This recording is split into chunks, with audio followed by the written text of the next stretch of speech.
Welcome to Great for the State. Western Australia needs to have a conversation about how we can best help those people who are most vulnerable and disadvantaged.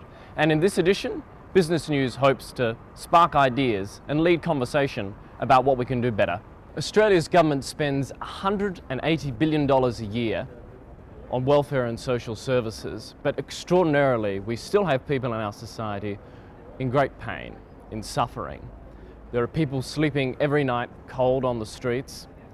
There's a drug epidemic, people in need of serious mental health support who can't access it.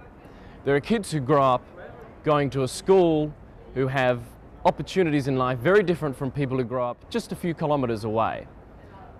This is a topic I'm very passionate about, and in this lift out, in this edition, we're exploring solutions. There is cause for optimism, however, with the state government stepping up a plan on homelessness, with community groups, social enterprises and local businesses doing their part too. We spoke to Katie Liu, who founded Ground & Co. It's a micro cafe at the bottom of the EY building. They employ homeless or at-risk people and help train them for futures in the workforce. Katie said she was inspired to undertake this journey after spending time around poverty overseas.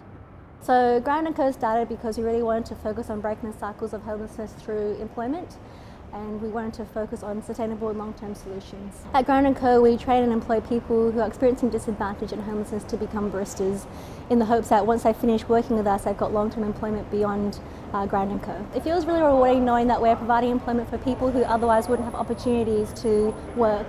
At the moment we employ 3 head baristas who act as mentors to our trainee baristas, and we have 2 of them at the moment and looking to bring on a young person soon. With the amazing support of Brookfield Properties, we're very fortunate to be located outside the EY building, so come down and join us for a coffee. One employee is Valerie, who was a domestic violence victim. Valerie says the work has not only helped her financially, but also given her something to look forward to and participate in. Gives me a better life where I can have a better future to look forward to, with a little bit of money to look after myself. At least I'm so much more happier. I don't fear so much now. And my confidence level is better. At the moment, the accommodation that I'm staying is under Zonda Refuge. And I am so much more happy staying there because I have a job to work at Ground Company when able to be financially independent.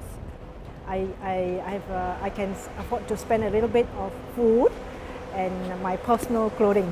When I landed at Zonda Refuge, I was very, very scared because you see at that time I stand alone down in Perth.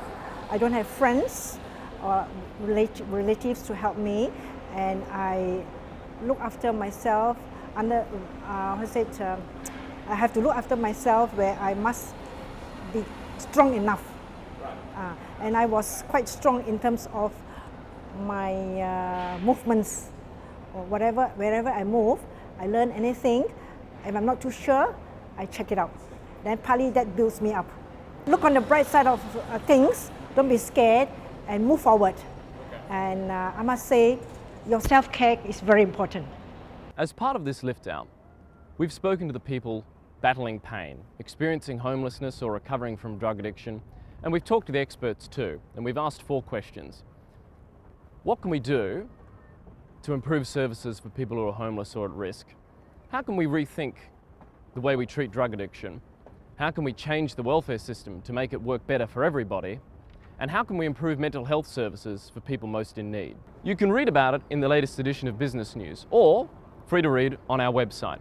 We hope you'll be inspired about what Western Australia can do differently to help the people most in need. Thanks for watching.